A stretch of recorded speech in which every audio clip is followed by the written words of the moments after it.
Əziz izləyicilərim, bugün mən sizinlə maraqlı bir mövzu ilə paylaşmaq istəyirəm. Maraqlı ona görə ki, bu sual tez-tez gəlir mənə. Yuxu reqressiyası ya müvəqqəti yuxu pozulmaları haqqında. Bəli, müvəqqəti yuxu pozulmalar uşaqlarda müəyyən bir inkişaf dövrlərində baş verir. Bu 4 ayında, 8-10 ayında, 12 ayında, 18 ayında və 2 yaşında daha tez rast gəlinir. Bu niyə səbəb nə ola bilər? Beyin və sinir sistemi çox sürətlə inkişaf edir. Bu dövrdə bu uşaqlarda müvəqqəti olaraq yuxu pozulmaları baş verə bilər. Bu xəstəlik deyil. Adətən bu dövr 2-6 həftə ərzində gedir. Daha sonra öz-özünə uşaq toparlayır. 4 ayında niyə? Çünki 4 ayında artıq o çevrilməyə başlayır.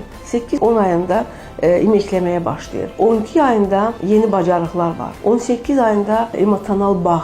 2 yaşında da müstəqil dövrüdür. Bu dövrdə daha da tez rast gəlinir. Biz pediatrlar bu halda, bu dövrdə siz nələr etməlisiniz? Tövsiyələrimiz var. Birincisi, rejim prinsipini sabit saxlayın. Eyni saatda yatızdırın. Burada yorulsun daha sonra yatsın prinsipi işləmir. İkincisi, rituallar. Eyni saatda ritual. Hamam olsun, kitab, nağıl oxumağa, həzin səsləmi, musiqi olsun.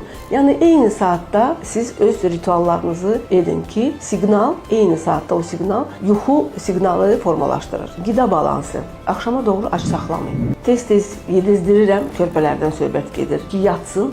Bu da burada işləmir. Otağın rejimi mütləq 22-24 dərəcə olmalıdır. Yarım qaranlıq olmalıdır. Əgər sizin uşağınız bunların hamısını edirsiniz, riayət edirsiniz, amma hər gün, hər gecə eyni qaydada ağrılı bir səslə oyanırsa və heç cür siz onu sakitləşdirib yatızdıra bilmirsinizsə, o zaman mütləq bir pediatrınızın müayinəsi tövsiyə edirəm.